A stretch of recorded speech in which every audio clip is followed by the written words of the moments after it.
A pretty memorable day this morning in Austin salutes. Yeah, this morning, Fort Hood officials will officially dedicate this, their symbol of the end of the war in Iraq. It's a mine-resistant, ambush-protected vehicle. It's the last one to exit Iraq. It's an MRAP by short form, all ready for display. Ignacio Garcia is live on post this morning for us with a closer look. Good morning, sir.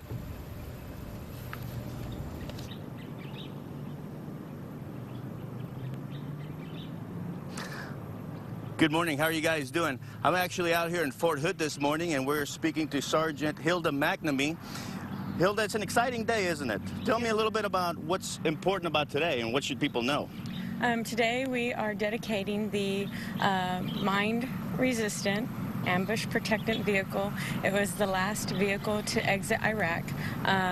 My crew and I were very honored and so proud of all of them that we came across the border. We were the last ones to leave Iraq, and it was just a great honor. And you know, our patch was designed by Mrs. Darcy, and she said it was made for big men to do big things. Is that right? And so, you know, just in keeping in the spirit of that, we, you know, are hopefully doing good things, and you know, this is going to be commemorated in the museum for everyone and for the rest of time, and you know, it's such a great honor. Well, you know what? Just for fun, a little while ago, we Googled the mileage that it traveled over here, and it was about 7,500 miles that it traveled.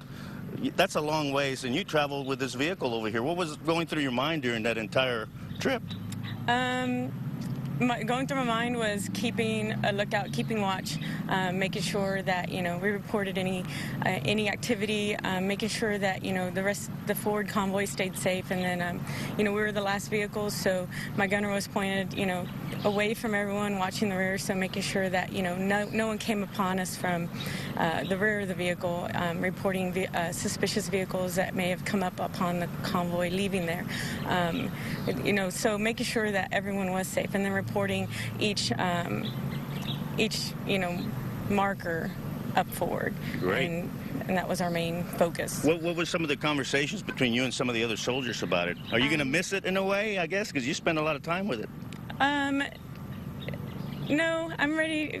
You know, as a soldier, you know, it's our mission, and then we're ready to move on. But I will miss my soldiers, you know, their personalities.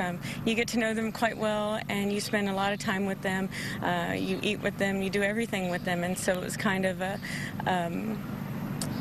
period of, you know, reflection to know that, you know, after this, in a few months, we're going to start PCSing and moving across the country to different locations, and so we'll probably may or may not see each other again here after about a month. A little bittersweet. A little bittersweet, yes. In the meantime, the vehicle is going to sit out here on permanent display, correct? And we'll talk about that a little bit later. There's an event a little bit later on that starts at 9 a.m. There's going to be friends and family out here. I guess they're expecting several dozen people out here, and it should be a special time, wouldn't it?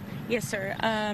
It's a big honor, you know, that they're taking our vehicle, and they're going to put it on display, and it represents, you know, all the sacrifice of all the soldiers in Iraq. You know, this vehicle was designed specifically to save lives, and there was thousands of lives saved by the design and, you know, the Army bringing this into their inventory for us. Well, thank you for your service, and we're going to be staying out here through the morning. We're going to be here at 9 o'clock. The event will continue, and then we'll have the rest of the story a little bit later on in the newscast. For now, reporting live from Fort Hood, Ignacio Garcia, KXAN News. Yeah, very special morning there, Ignacio. Thanks so much.